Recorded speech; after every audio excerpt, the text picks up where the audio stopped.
continuar celebrando los 30 años de Dexer, esta vez tenemos una charla clave centrada en reproducción, un área fundamental y que cada día está cobrando mucho más interés en la clínica veterinaria.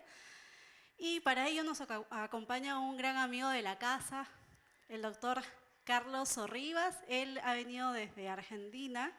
Él es médico veterinario con una destacada trayectoria académica y docente, especialista en reproducción veterinaria. Es profesor de la Universidad Nacional de Rosario y director académico de programas de posgrado en Argentina y Latinoamérica.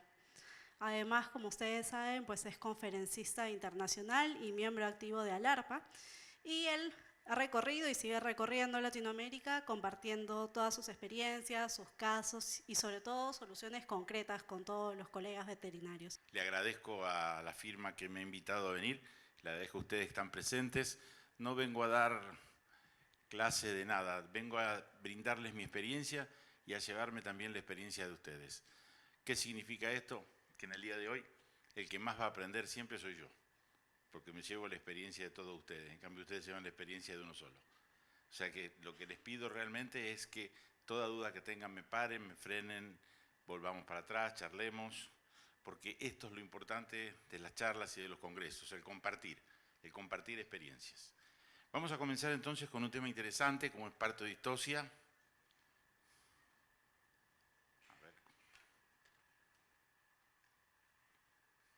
Parto-distosia, mitos y verdades. Vamos a comenzar definiendo en primer lugar qué es parto, lo cual vamos a definirlo como la culminación exitosa del proceso de preñez que se inició en el momento de la fecundación, que se inició en el momento en el cual el espermatozoide penetró al óvulo.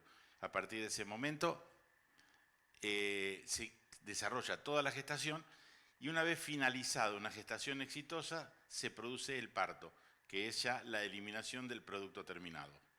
Mientras que distoxia se denomina al parto que no puede realizarse solo con las fuerzas de la madre, sino que necesita de la intervención manual o instrumental del obstetra.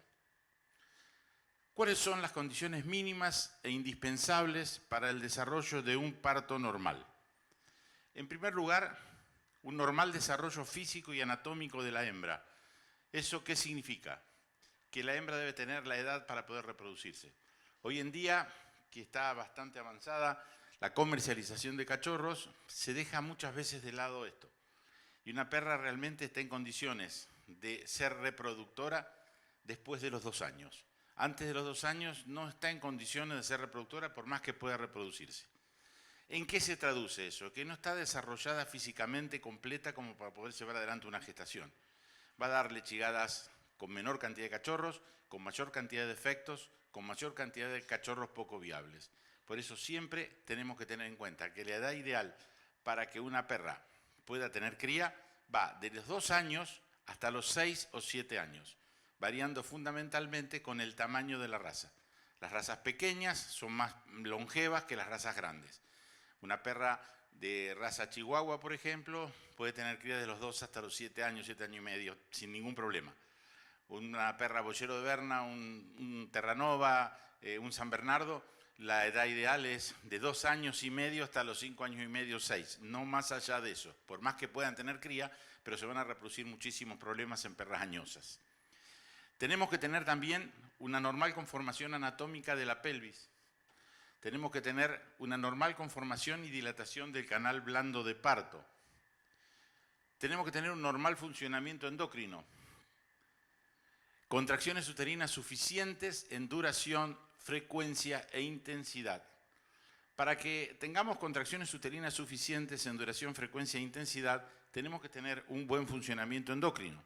Este buen funcionamiento endocrino significa que tenemos que tener un aumento de los estrógenos, una disminución de la progesterona, que fue la hormona que había mantenido en estado de reposo al útero durante toda la gestación, un aumento de glucocorticoides maternos, un aumento de glucocorticoides fetales, por el estrés que produce el cachorro cuando ya está totalmente desarrollado y necesita nacer.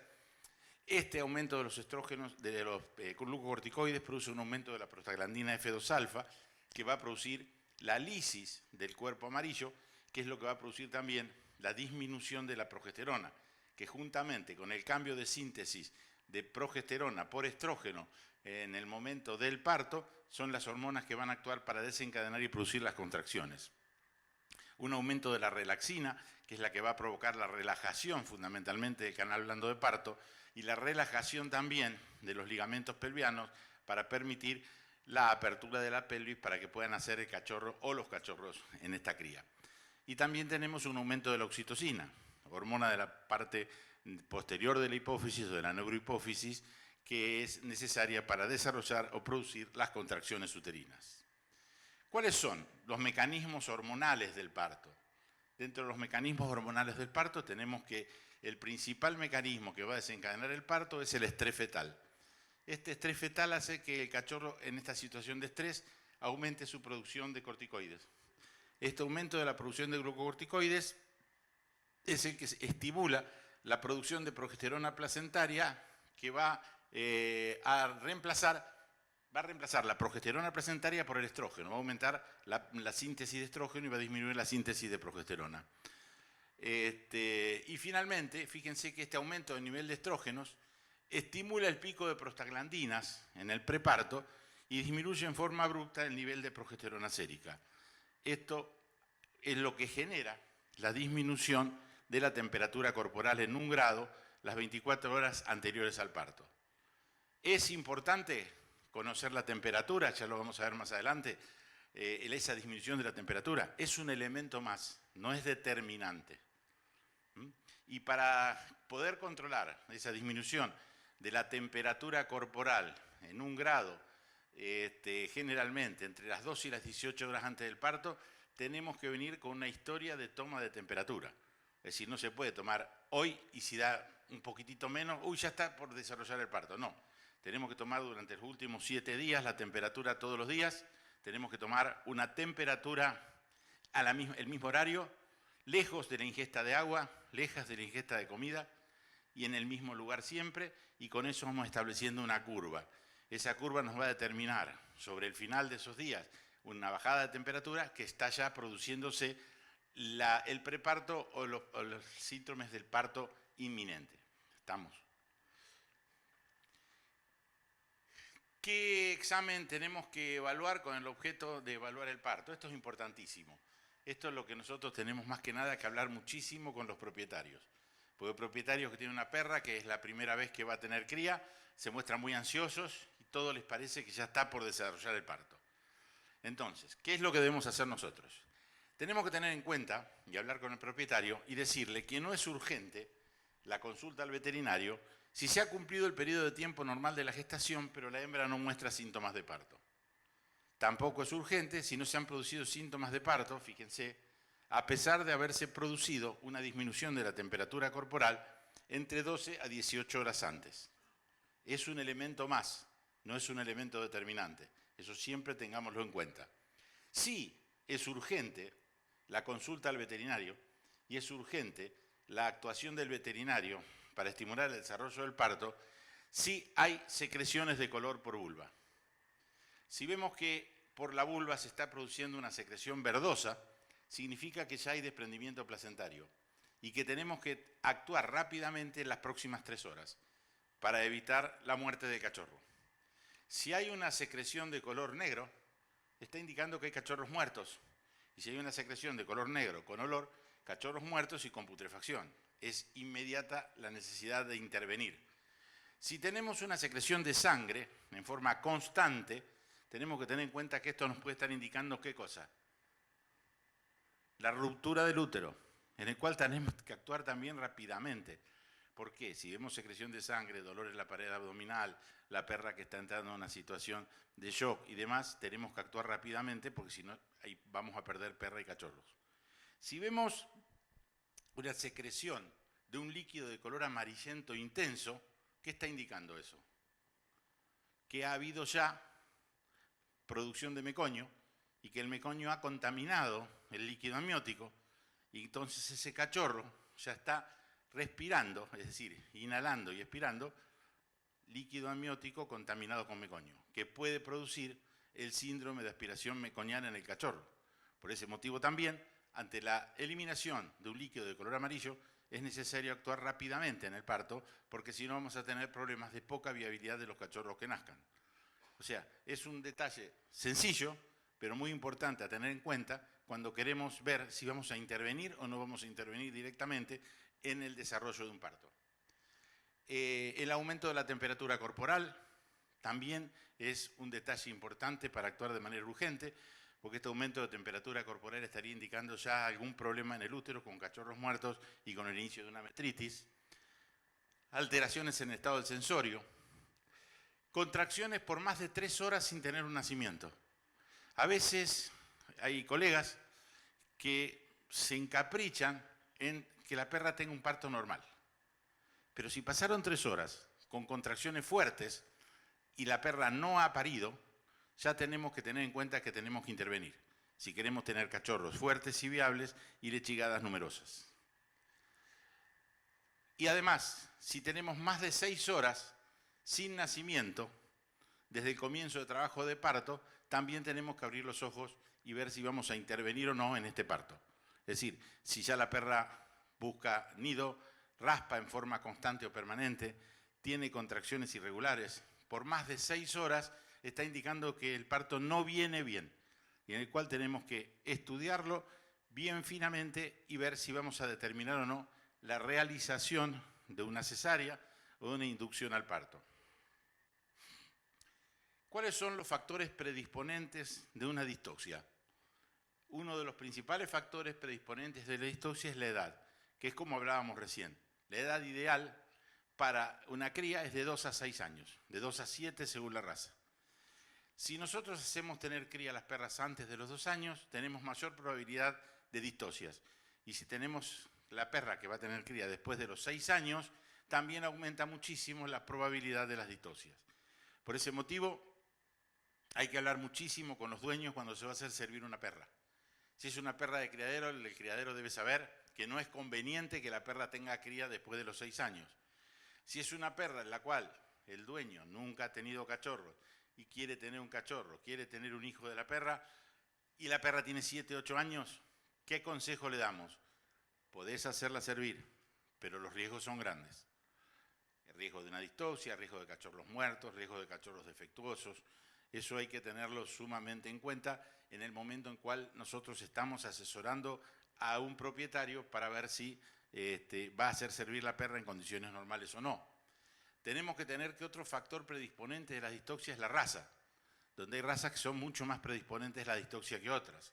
Vamos a ver que las razas braquicefálicas, bulldog inglés, bulldog francés, Boston Terrier, Pug o Carlino, son razas que son mucho más predispuestas al desarrollo de cesáreas. Me van a preguntar por qué. Ustedes tienen que tener en cuenta que el bulldog, por ejemplo, tiene una prensa abdominal muy floja, muy débil. Cuando la perra está preñada, la panza cae mucho hacia el piso. Y aparte de eso, los cachorros son totalmente ñatos. Cuando la perra empieza con el trabajo de parto, en el cual el cachorro tiene que entrar al canal de parto y con el hocico, en el caso de que venga un parto cefálico, va a actuar como ariete abriendo el cuello del útero para permitir el nacimiento. En el caso del bulldog, el cachorro está abajo, le cuesta mucho trabajo ascender para entrar al canal de parto y al ser completamente ñato no tiene el elemento necesario como para poder empujar el cuello del útero y para que puedan nacer el cachorro. Ese es el motivo por el cual el bulldog tiene una predisposición al desarrollo de distoxias. Nosotros tenemos que tener en cuenta que hay razas como los mestizos, por ejemplo, donde tenemos entre un 5 y un 7% de probabilidad de distoxia en un parto. Y si hablamos de un bulldog inglés, tenemos un 90% de posibilidad de distoxia en un parto. Un bulldog francés tenemos un 85% y un carlino, un pug, tenemos dentro del 75 al 80% de probabilidad de distoxia. Por eso tenemos que tener muy en cuenta la raza cuando estamos controlando una perra para ver si la vamos a hacer tener cría normal o no. El chihuahua, el pequinés, también son animales que tienen muchas veces dificultades para parir normalmente. La obesidad. La obesidad también es un problema bastante serio para un parto normal, debido a que el útero está rodeado de grasa, no tiene la posibilidad de elasticidad que tiene un útero normal, y la obesidad predispone también al desarrollo de patologías de parto o de alteraciones en el momento de nacimiento. Cambios abruptos en el medio ambiente. Esto es importantísimo. Si nosotros estamos atendiendo a una perra que está preñada, hay que insistir ante el propietario de decirle que desde 15 días antes de que la perra tenga cría, le busque la ubicación en la cual la perra va a tener cría. La pieza, el lugar donde va a tener cría, que debe ser un lugar aireado, de fácil higiene, aislado térmicamente, alejado del movimiento de animales y de seres humanos, para que la perra pueda estar tranquila. ¿Por qué? Porque cualquier alteración nerviosa en la perra puede alterar también el desarrollo de un parto normal y puede llevar a una cesárea, un parto que normalmente debería ser un parto normal. La genética también es importante, el nerviosismo, perras muy nerviosas son mucho más predispuestas al desarrollo de distoxias, historias previas de distoxia. Cuando hablamos de historias previas de distoxia tenemos que tener en cuenta algo. Si la distoxia anterior fue por un mal posicionamiento fetal o por un gran tamaño fetal, no necesariamente va a producirse una nueva distoxia en un nuevo parto. Ahora, si la distoxia fue producida por una inercia o atonía uterina en el parto anterior, muy frecuentemente en el segundo parto también vamos a tener un problema de distoxia. Por eso tenemos que tener en cuenta eso. Si hemos tenido una inercia uterina o una atonía uterina en el parto anterior, tenemos que estar muy cuidadosos y muy atentos en el desarrollo del parto para no llevarnos con sorpresas. El síndrome de cachorro único, sabemos que cuando hay un solo cachorro en el útero, hay un 50% de probabilidad de distoxia y un 50% de nacimiento de cachorros normales. Se da fundamentalmente porque cuando hay un cachorro único se producen gestaciones prolongadas. Las gestaciones prolongadas producen un gran tamaño fetal y este gran tamaño fetal predispone a alteraciones o a patologías en el desarrollo de un parto normal. Camadas muy numerosas también. ¿Por qué? Porque en camadas muy numerosas se produce el agotamiento de la madre y el agotamiento de los órganos reproductivos. Es decir, en camadas muy numerosas, de 10, 12 cachorros, la perra tiene 6, 7 cachorros normales, después se establece un intervalo grande en el nacimiento de los otros cachorros y generalmente los últimos cachorros nacen muy poco viables o pueden nacer también muertos. ¿Cómo se diagnostica una distoxia? Para tener en cuenta si nosotros vamos a actuar directamente en el trabajo o no de esa distoxia. En primer lugar, cuando pasan más de 6 horas desde el inicio del primer periodo del parto sin nacimiento de cachorros. En segundo lugar, cuando la perra tiene contracciones abdominales fuertes e intensas por más de 20 minutos y no se produce alumbramiento. En tercer lugar, cuando hay secreciones de color por vulva. Cuarto lugar, cuando la perra se encuentra débil, temblorosa y con una temperatura mayor a 39 grados y medio. Cuando pasan más de 24 horas de la disminución de la temperatura de la perra, menos de 37 grados centígrados. Cuando pasan más de 36 horas de disminución de la progesterona sérica, esto es algo que normalmente no se usa, no se utiliza, pero es muy importante.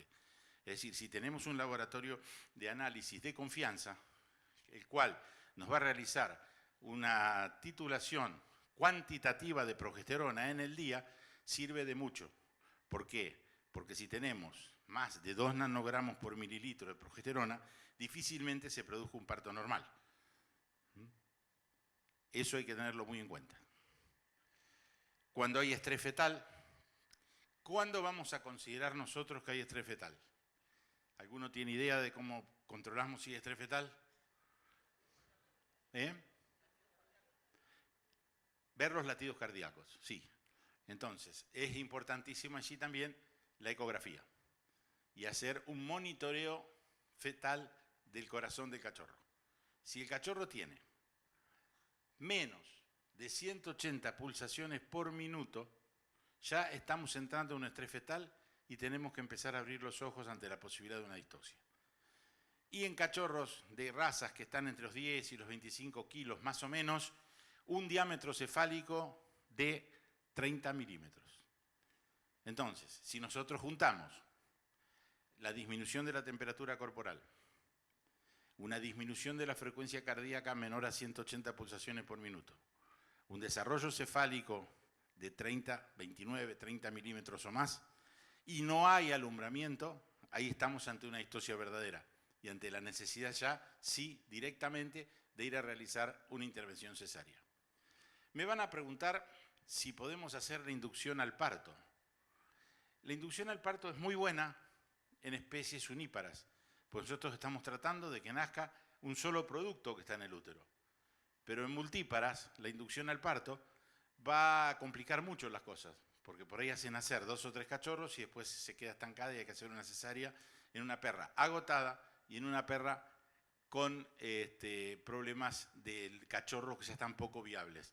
Es decir, si hay un trabajo que hicimos nosotros, que si se hace una cesárea, cuando los cachorros tienen entre 170 y 180 pulsaciones por minuto, la viabilidad de los cachorros es muy similar a la viabilidad del cachorro nacido por parto normal.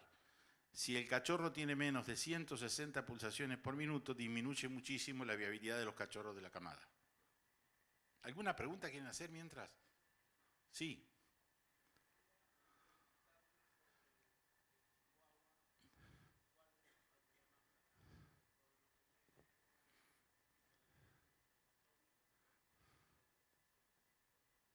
El problema del chihuahua, el doctor pregunta por qué el chihuahua tiene una predisposición a las distocias.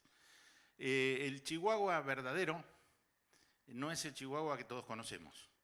El chihuahua verdadero es un perro que va a pesar entre 7 y 8 kilos, es un perro de un tamaño adecuado, y hoy en día se está usando el chihuahua cabeza de manzana, que es cabeza grande, chihuahua chiquitito, cuando más chico mejor.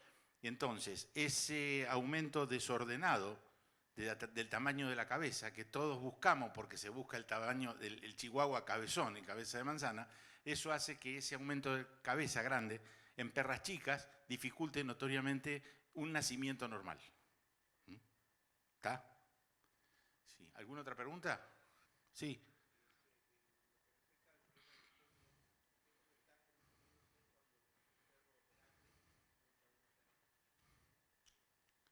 ¿Qué porcentaje de distosia hay cuando un perro grande monta una perra pequeña? Aumenta el riesgo de distosia, pero generalmente los cachorros se adaptan bastante bien a la perra pequeña y pueden nacer normalmente. Es distinto cuando estamos hablando de mestizos. Cuando estamos hablando de perros de raza, si usamos un macho muy grande con una perra muy pequeña en tamaño, ahí sí puede haber problemas. Estamos hablando de la misma raza. Sí. ¿Qué tal? ¿Cómo te va?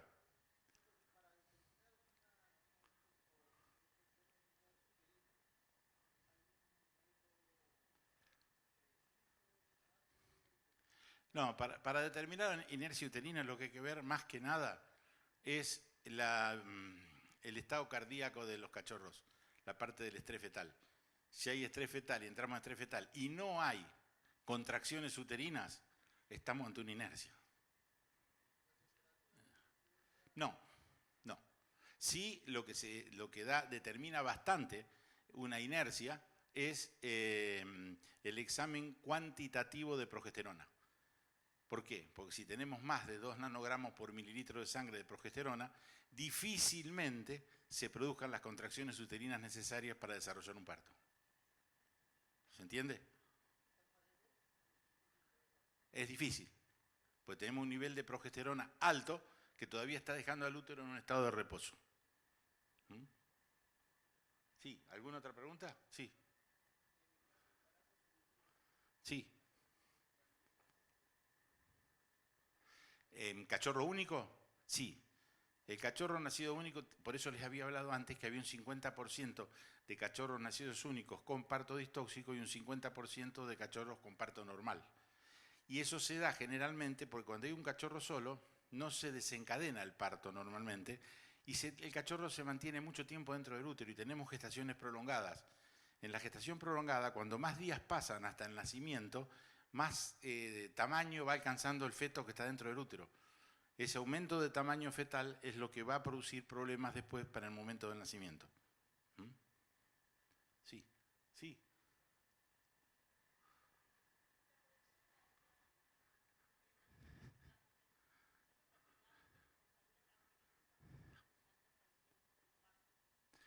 Es una buena pregunta. Acá la doctora pregunta si la producción láctea es un factor determinante para ver si vamos a tener un parto inminente o no. No. porque hay perras que comienzan a tener producción láctea desde 7 días antes del parto y hay perras que comienzan a tener producción láctea 48 horas después del parto. Ahí estamos jodidos. Ahí estamos jodidos. Cuando hay una galáctea posparto, que se da generalmente después de una cesárea, ahí estamos con muchos problemas. No es la producción láctea un factor determinante para determinar si vamos a tener un parto inminente o no. Por ese motivo, siempre que hagamos una cesárea, hay que explicarle al propietario que debe pesar los cachorros 2 veces por día. El primer día, los cachorritos esos van a disminuir aproximadamente un 10% de su peso. Después, tienen que ganar prácticamente un 10% de su peso todos los días. Si el cachorro no crece o no desarrolla, tenemos una falta de nutrientes por parte de la madre hacia el cachorro o leche con algún problema infeccioso, en el cual nosotros tenemos que actuar. Es lo mismo que el comportamiento materno. Muchas veces nosotros realizamos una cesárea y vemos que sacamos los cachorros y la madre 5 de pelota le da a los cachorros. Nada, ni se acerca, se acuesta lejos y por ahí si algún cachorro intenta agarrar una de las tetas le tira un mordiscón. Ese mal comportamiento es al que hay que tenerle paciencia, porque es un mal comportamiento que se da las primeras 48 horas. Después, generalmente los agarran con más cariño que si lo hubieran tenido normalmente. Por ese motivo, después de una cesárea, hay que acostar a la perra entre 2 personas, sostenerla, prenderle los cachorros, 20 minutos cada 2 horas, e ir controlando el peso de los cachorros. ¿Se entiende? ¿Alguna pregunta en esto? Sí.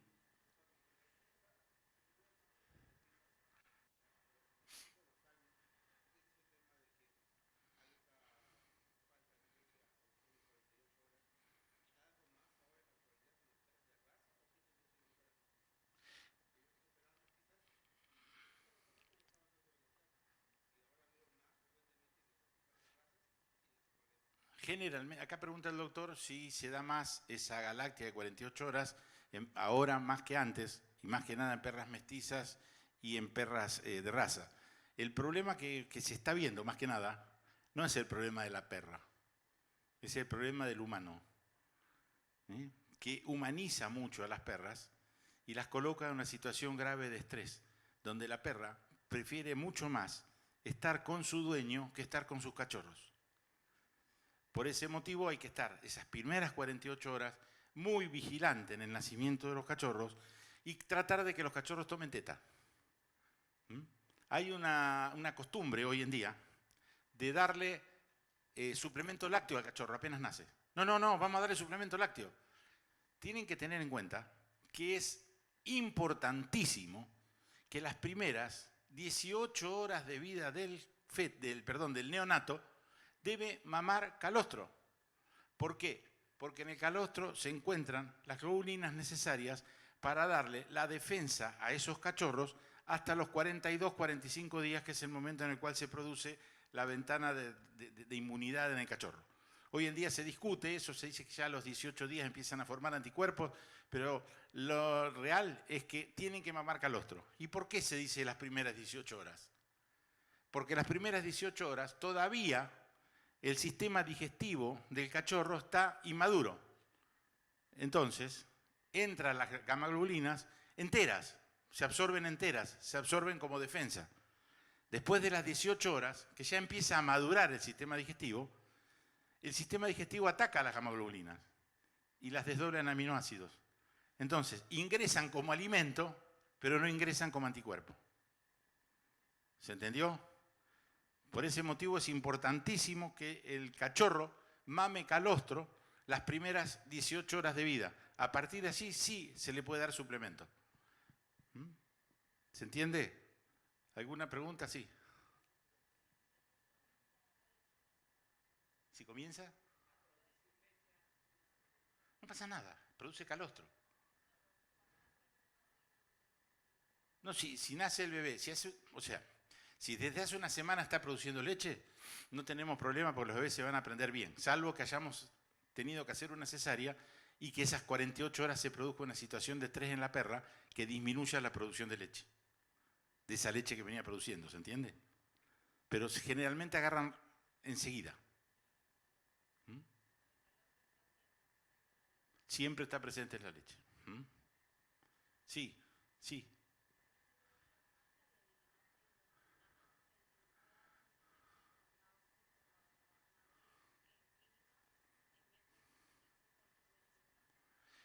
Una pregunta que me hacen acá es si aseguraría la viabilidad del cachorro internar los primeros días a la perra en una clínica en vez de tenerla en la casa. No. ¿Por qué? Porque en una clínica vamos a tener la seguridad de que la vamos a tener controlada, de que cada 2 horas la vamos a ver, que vamos a ver la temperatura, que vamos a ver el cachorro, pero la perra no está en su lugar, con sus cariños, con sus juguetes. Entonces entra en una situación de estrés grande. Únicamente internar la perra con los cachorros cuando hay algún problema de salud. Si es todo normal y es una cesárea normal y todo, lo ideal es que esté en la casa. Y que los propietarios la tengan como una perra. Yo les puedo dar una anécdota, que es una anécdota fea. Hace muchísimos años atrás, estoy hablando hace 35 años atrás, me llaman para ir a ver casualmente una chihuahua que no podía tener cría. Voy a ver a la perra ya estaba en una situación de semi-shock, hacía 24 horas que estaba con trabajo de parto, no había tenido los cachorros. Le digo, mirá, acá hay que hacer una cesárea, pero lo más seguro es que la madre se muera, no tiene chance ya la madre. Bueno, dicho y hecho, hicimos la cesárea, a las 2 horas se muere la madre. Le digo, yo a la tarde voy a pasar para ver cómo estás con la alimentación de los cachorros, porque en este caso no había calostro, y hay que alimentar al cachorro de cualquier manera con leche. Tocó el timbre, sale el esposo, tenían un bebé de 20 días, y me dice, solucionamos el problema de la perra. Sí, le digo, ¿cómo? Pase, mire, la señora tenía un cachorro prendido a cada teta. Y le digo, señora, le digo, ahí tiene que tomar el nene. No, usted está equivocado. Son hermanitos, no es el nene. Bueno, digo, vamos a la realidad. Le está dando agua, porque la leche de humano no tiene nada que ver con la leche de perra. Le digo, vamos a darle la que corresponda. Pero a esos extremos se puede llegar. Yo en el momento que lo vi, fue un shock. Porque no sabía realmente qué decirle. La señora... Claro, a la tarde. Me van a preguntar, no tengo calostro, se me murió la perra. O la perra no tiene nada. ¿Qué hago? Tengo que sacar sangre de la perra. Sacar el suero de la perra. Y de eso se coloca, por vía oral o por vía parenteral, 1 centímetro de suero por cada 100 gramos de peso del cachorro. Y ahí le estamos dando los anticuerpos que teóricamente debería traer el calostro. Ahora, bien, ¿qué pasa si tengo una perra sola? Es más complicado. Si estoy en un criadero, la sangre me sirve, el suero, de cualquiera de las perras del criadero o de los machos del criadero. Porque las bacterias que pueda haber adentro de ese criadero la tienen todos y los anticuerpos la tienen todos los del criadero. Entonces nos serviría toda. De la misma manera también se puede sacar sangre, sacar el suero. Yo cuando saco sangre y suero saco 1 centímetro para mandar al laboratorio para que me hagan un cultivo para ver si ese suero está libre de bacterias y lo congelo durante 6 meses. Y se descongela en el caso de que tenga algún problema con los cachorros. Pero siempre tratar de que sea lo más natural posible y que sea el suero normal. Y no tomar la opción de la señora que le hice la cesárea a la chihuahua, porque no sirve. Bueno, cuando pasan más de 2 horas entre cachorro y cachorro, también nos está indicando que hay un problema de una distoxia. Y cuando los fetos están muertos. Secreciones vulvares, es lo que habíamos hablado antes. Secreción mucosa clara o opalescente, el parto está a punto de producirse dentro de las 24 horas, o 48 también. ¿Qué es esa secreción clara o opalescente que hay?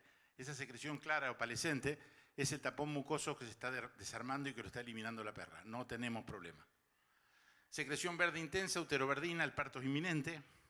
Secreción sanguinolenta, poco profusa, intermitente, parto inminente, proviene de la separación placentaria. Pero, si tenemos un color verde intenso, por más de 60 minutos sin nacimiento, ya hay desprendimiento placentario. Cuando tenemos un color negro, muerte fetal. Amarillo de diversa intensidad, presencia de meconio en el líquido amniótico. Sangrado profuso y constante indicaría ruptura uterina. Y purulenta, una secreción purulenta, indicaría una infección uterina. Uteroverdina, eso es lo que veríamos en una distocia, en un cachorro caniche o poodle. Si la uteroverdina aparece antes del parto, indica daño, separación placentaria y parto inminente. Si el pigmento verde se mantiene por más de 60 minutos sin alumbramiento, signo de distoxia y en el cual tenemos que intervenir sí o sí. Tratamiento médico de las distoxias. Acá viene lo que podemos llegar a discutir. ¿Por qué?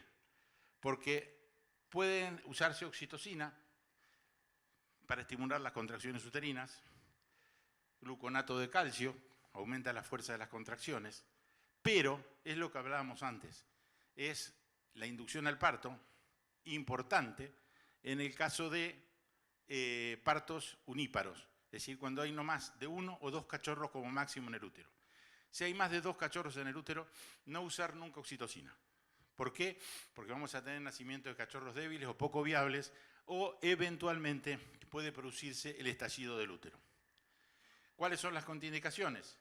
Compresión y desprendimiento placentario prematuro, alteraciones del ritmo cardíaco de la madre, hipoxia y muerte fetal, ruptura uterina y hemorragias uterinas. Tratamiento médico de las distoxias. Palpación digital. Muchos propietarios usan la palpación digital que no sirve absolutamente para nada. La palpación digital, o reflejo de Ferguson, se utiliza una sola vez haciendo una palpación sobre el techo de la vagina para ver si esta palpación desencadena contracciones. Si desencadena contracciones, hay que seguir con un parto normal. Si no desencadena contracciones, podemos llegar a tener un aviso de una inercia uterina. Pero una sola vez, no cada 10 minutos para ver qué es lo que hace la perra o para ver si tiene contracciones para largar el cachorro. Si usamos gluconato de calcio y oxitocina, se utiliza gluconato de calcio al 10%, 0,5 a 1,5 centímetros por kilo de peso por vía intravenosa lenta con monitoreo cardíaco. Mililitro o centímetro cúbico, es lo mismo. Muchas veces la gente dice, no, pero en mililitros es lo mismo. Oxitocina, 10 minutos después de la administración de calcio, se inyecta oxitocina. 30 a 45 minutos se espera para una segunda dosis de oxitocina. Si después de esa segunda dosis no hay ningún efecto, hay que ir directamente a una cesárea. No esperemos más. Yo personalmente la oxitocina no la uso. Yo directamente, si tengo un problema de una distoxia uterina, voy directamente a la cesárea. Atonía uterina. Se denomina inercia o atonía uterina a la incapacidad o ausencia de contracciones que no permiten el alumbramiento de un cachorro. Podemos tener una atonía primaria y una atonía secundaria. ¿Cuáles son los factores predisponentes? Atonía primaria. Puede ocurrir en todas las razas y en todas las edades, pero es más común en perras mayores de 7 años. Las razas más predispuestas son bulldog inglés, chihuahua, dachshund, terriers y bulldog francés también. ¿Cuáles son los factores predisponentes? Sobredistensión uterina, sobrepeso, falta de ejercicio durante la gestación y mal balance alimenticio. Hoy cuando hablábamos del chihuahua, con la predisposición a las distoxias, me olvidé decirle que el chihuahua también es bastante propenso a desarrollar hidramnios. El hidramnios es la acumulación de líquido dentro de la membrana amniótica y son verdaderos globitos que hay dentro del útero, que son los que producen ese problema de distoxia en el chihuahua, que operándolo con una cesárea en forma correcta y haciendo una buena reanimación del cachorro, el cachorro puede ser viable sin ningún tipo de problema. Atonía uterina primaria se da generalmente como síndrome de cachorro único o deficiencia de calcio sérico o histeria nerviosa. atonía uterina secundaria, que es cuando ya ha tenido 1 o 2 cachorros y se para el parto. La atonía secundaria se da, alteraciones en el tono de la musculatura abdominal y uterina, agotamiento, hipocalcemia e hipoglucemia. Oxitocina. Esa foto es el útero de una perra caniche a la cual el propietario, sin consultar al veterinario, le puso oxitocina. Pero le puso, estamos hablando de una caniche en miniatura, 10 unidades de oxitocina y a los 20 minutos le repitió 10 unidades de oxitocina más. Fíjense cómo estalló ese útero. Ese útero está totalmente estallado. Cuando llegó al consultorio, la perra ya estaba en estado de shock, estaba bastante complicada. Le pregunto si ella había hecho algo, le había dado algo. Como todo propietario y todo dueño, no la había ni tocado. La había estado mirando a la perra nomás y vio que la perra se venía decayendo y que se estaba poniendo mal. Cuando yo abro la perra, que no hubo ni tiempo de hacer una ecografía, pues gracias a Dios la perra vivió después, abro la perra, me encuentro 2 cachorros entre los intestinos de la perra y el útero totalmente estallado. Le digo, señora, usted me puede decir lo que quiere, no le creo nada. Le digo, porque el útero así no explota. Algo le han hecho. Y fue ahí cuando me dijo que sí, que le había dado oxitocina, que le había puesto. Le digo, mal hecho. Eran 2 cachorritos que podrían haber vivido, se murieron los 2 cachorros y la perra se salvó de milagro. Ese es uno de los riesgos de la oxitocina. ¿Cuándo vamos a usar oxitocina? ¿Cuándo es el empleo seguro de la oxitocina? El empleo seguro de la oxitocina es cuando el cuello del útero está dilatado, cuando hay ausencia de obstrucciones vaginales, cuando la hembra y los cachorros nos muestran situaciones de estrés, cuando hay no más de 2 cachorros en el útero. Si tomamos todo esto, ¿qué nos dice? Que no tiene sentido usarlo porque estamos prácticamente en un parto normal. Pero nunca debe usarse oxitocina cuando la hembra muestra contracciones uterinas y abdominales normales, cuando hay alguna obstrucción vaginal, cuando hay falta de dilatación del cérvix o cuando hay estrés fetal.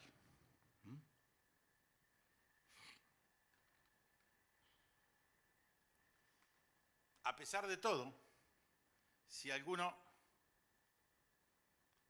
quiere usar oxitocina, vamos a ver que puede administrarse por perfusión endovenosa lenta, 2 a 5 unidades de oxitocina en 250 centímetros de solución de dextrosa aplicada por un periodo de 45 minutos.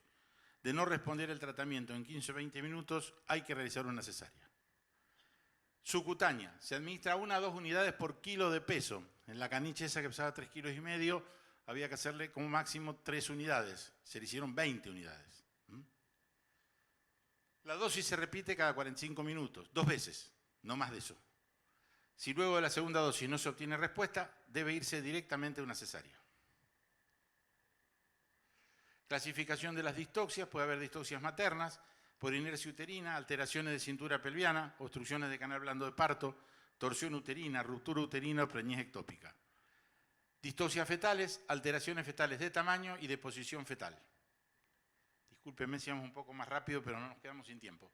Alteraciones de volumen, fetos grandes, gestación prolongada, anomalías de desarrollo, gran desarrollo cefálico, hidrocefalia y meningocele y anasarca fetal.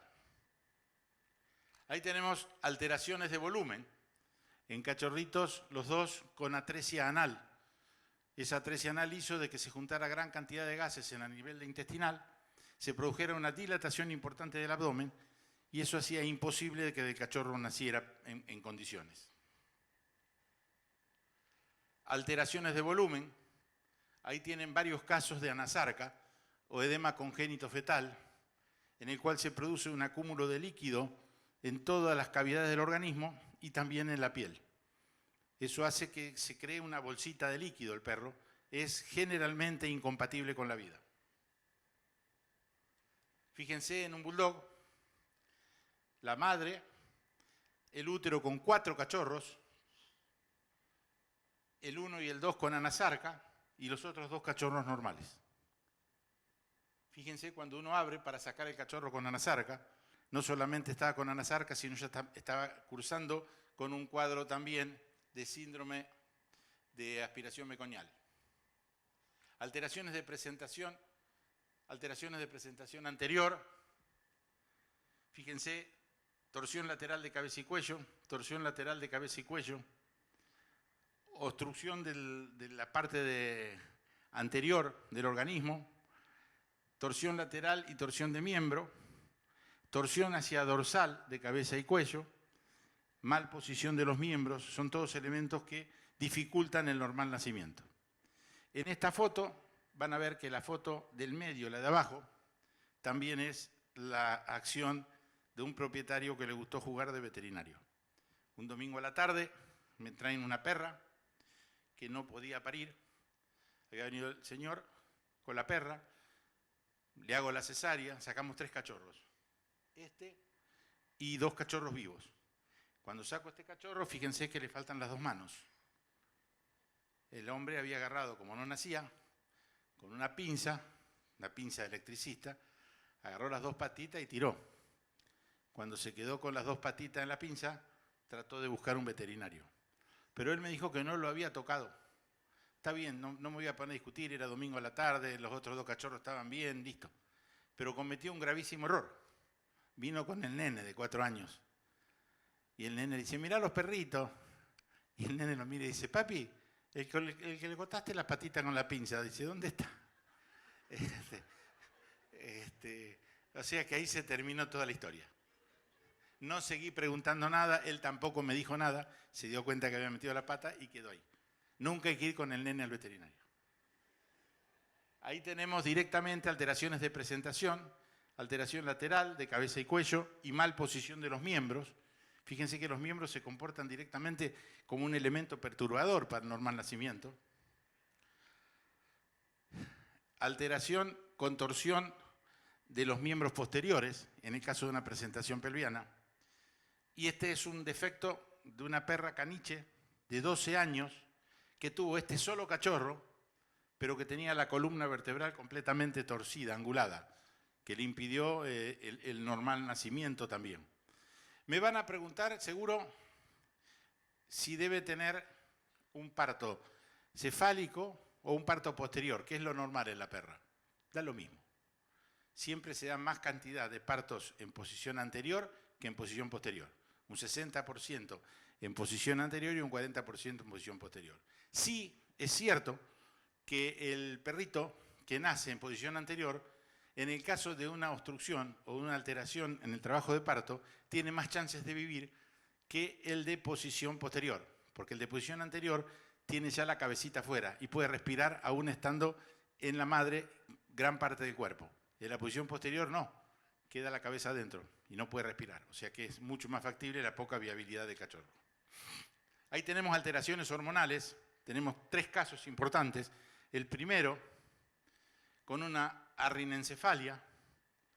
El segundo, cachorro de labrador, con una exencefalia.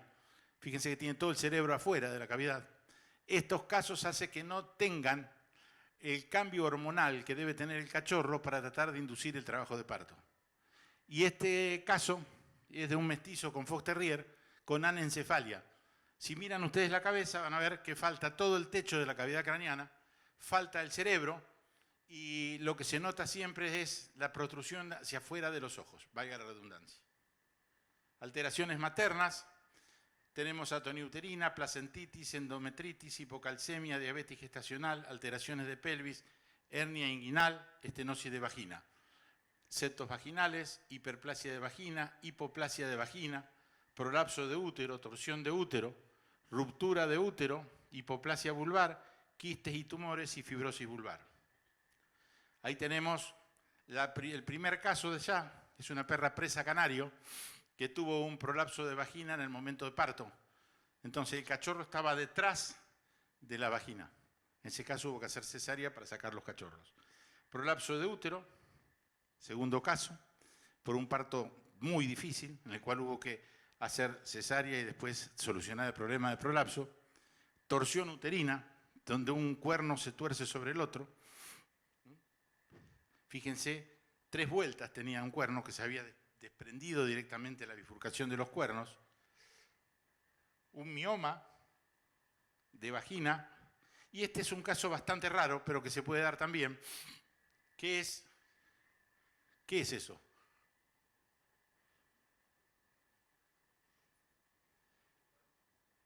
El útero metido adentro del mismo útero. Uno de los cuernos se mete adentro del otro cuerno y forman una traba que impide el normal nacimiento de los cachorros. Es raro verlo. A veces uno ve las cosas y no las puede ver con todo porque no le quieren hacer ecografía, porque no le quieren hacer estudios, que es a lo que nos presentamos a veces. Bueno, me dice, bueno, si se muere, se muere, me dice. Operala. Cuando lo opero me encuentro con esto, una invaginación de cuerno uterino dentro del otro cuerno uterino. No es una patología frecuente, pero está dada también en la bibliografía como causa de distocia. ¿Cuándo debe programarse una cesárea?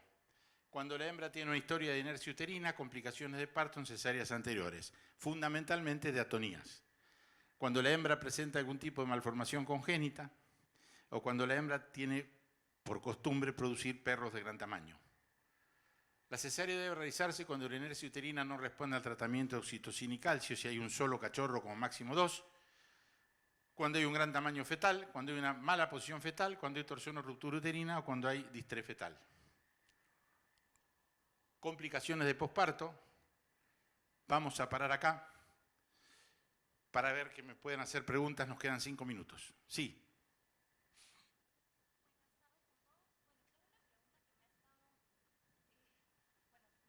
De buscar la respuesta en los últimos años. Yo cuando estaba terminando de estudiar la carrera de veterinaria, tuve una gatita y esta gatita tuvo unas 3 crías.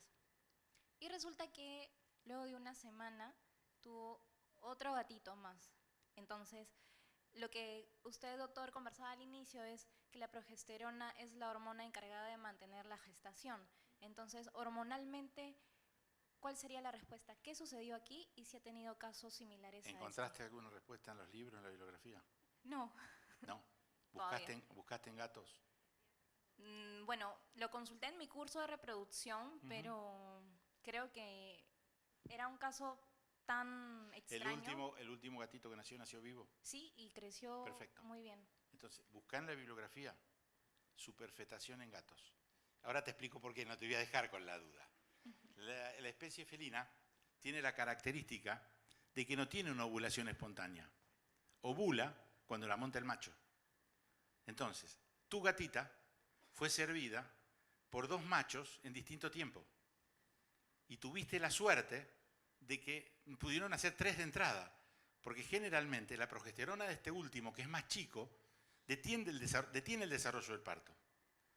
Pero en este caso se nacieron los 3 y el otro siguió su curso normal hasta llegar a la edad que tenía que nacer. Y así nace, pero es por la característica anatómica, con un cuello uterino débil del gato, y la característica fisiológica, por el cambio hormonal y por las características reproductivas del gato. Eso es superfetación en gatos. Se da muy raro, se da muy de vez en cuando, pero se da. Te nacen 3 gatitos hoy y te nacen 2 la semana siguiente en condiciones, por ese motivo. Superfetación en gatos. Buscalo que lo vas a encontrar. Hay pocos trabajos. Hay uno de 1930, creo. Hay uno mío, pero que tiene también como 25 años atrás, y no he visto muchos más después. También cuando yo saqué la superfetación en gato, me volví loco, porque no encontraba nada. Entonces no podía explicarme por qué se producía eso. ¿Está? ¿Tenemos más preguntas? Sí. ¿Quién otra pregunta? Doctor, aquí a la derecha. Acá. Empezamos aquí. Sí.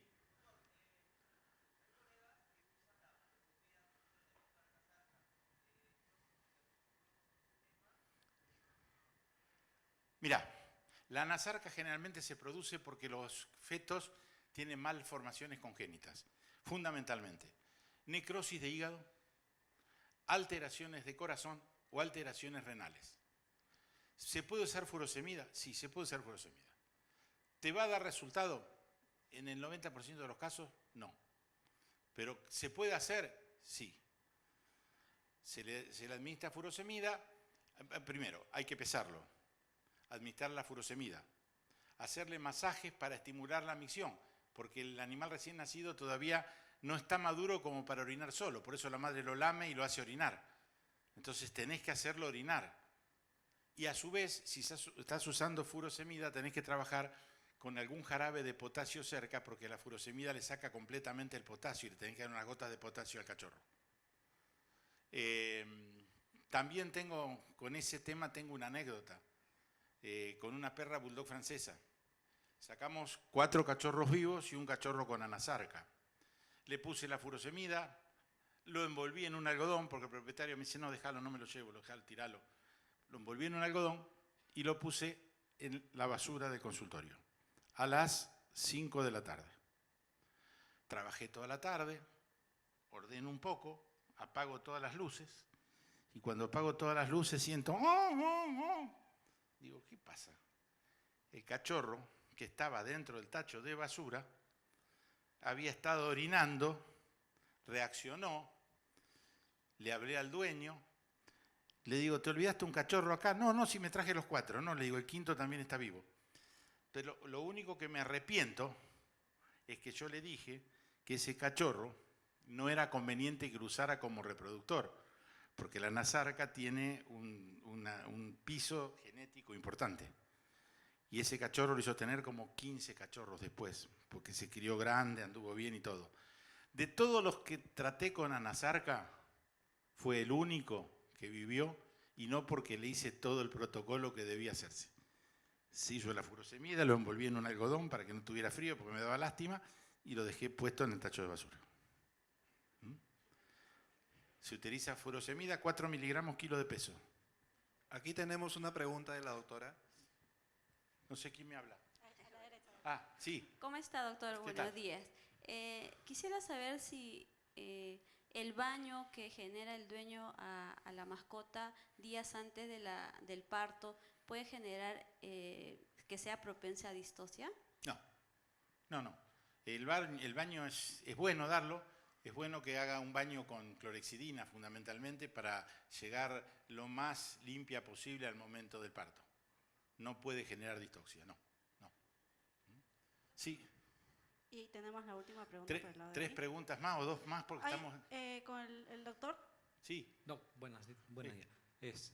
He tenido como 4 perritas de 13 y medio y una de 14 años y medio que han tenido cría. Sí. ¿Cuál podría ser la explicación a No, tan avanzada edad? Pueden tener cría, normal. No es lo ideal. O sea, en lo ideal no es que, que tengan cría, no deberían tener cría. Con respecto a eso también te digo, le atendía a un médico oftalmólogo en Rosario, 2 caniches, el macho tenía 14 y la hembra tenía 13 años y me trajo la perra para que le ponga una inyección anticonceptiva. Y yo lo miré y me cagué de risa. Le digo, tiene 13 años, le digo, ¿qué le va a poner una inyección anticonceptiva a la perra? A los 4 meses cayó con una cajita con 3 cachorros. La perra de 13 y el macho de 14. O sea, el perro está en condiciones de tener, pero sí tiene muchísimas más probabilidades de tener distoxia, cachorros defectuosos, cachorros muertos, poco viables. Puede ser que tenga cría 13, 14 años, puede ser. Sí. Y cerramos con esta pregunta de la doctora. Doctor, una consulta. ¿El uso del hidrocloruro de naverina para mejorar el tono muscular o el tono del útero? Yo no lo uso, porque volvemos al mismo tema que habíamos hablado antes. El tema es que vos, si tenés muchos cachorros, no actúa uno por uno, actúa para todos juntos. Y ese aumento de contracciones uterinas, cuando se produce la contracción uterina, se produce el desprendimiento placentario. De todos, no de uno por uno. Ese desprendimiento placentario produce una disminución en el ingreso de oxígeno a todos los cachorros. Entonces, los primeros que te puedan nacer van a nacer bien, los últimos van a nacer con dificultades. Por ese motivo yo les decía e insistía que siempre es conveniente la cesárea a la inducción al parto. Porque con la cesárea vos directamente lo sacás. Con la inducción al parto es una probabilidad. Puede darte resultado, como puede ser que no te dé ningún resultado y tengas que ir a una cesárea después. Pero bueno, es mi experiencia. La experiencia de ustedes es de ustedes. Si le da resultado, bárbaro. Es como me preguntaron una vez en México, en una charla, ¿cuál era la mejor anestesia para hacer la cesárea? Es una pregunta que no se las voy a contestar ahora. Pero le dije, ¿vos hacés muchas cesáreas? Sí, me dice. ¿Qué anestesia usás? Tal. Bueno, le digo, esa es la mejor anestesia de todas. Si te da resultado, anda bien, ¿qué necesidad tenés de andar cambiando anestesia? ¿Se entiende? Si ustedes me preguntan a mí qué anestesia uso, el 50% va a estar adaptada, y si hay cirujanos ortodoxos, va a ser el 100%. Porque yo uso ketamina, silacina, en bolo, por vía endovenosa, que me da una anestesia de 40 minutos. A los 30 minutos, si todavía necesito un poco más de anestesia, le agrego media dosis. Y eso me permite buena viabilidad de cachorro y buena viabilidad de la madre. En algunos casos, la utilización de silacina produce al principio unas convulsiones muy fuertes, que no pasa nada. Hay que acariciarla, tranquilizarla, se tranquiliza y después se puede operar tranquilamente. ¿Es lo ideal para la cesárea? No. Hay un montón de protocolos distintos, con propofol, con inhalatoria, con peridural, pero es lo que decíamos antes. ¿Vos trabajás con peridural? Sí. ¿Te da buen resultado? Sí. ¿Sacás los cachorros vivos? Sí. Perfecto, sí, peridural. ¿Se entiende? ¿Mm? Sí. Perfecto. ¿Listo? Sí. Bueno. Doctor, muchísimas gracias por su charla. Realmente ha sido muy interesante. El material, las fotos son increíbles.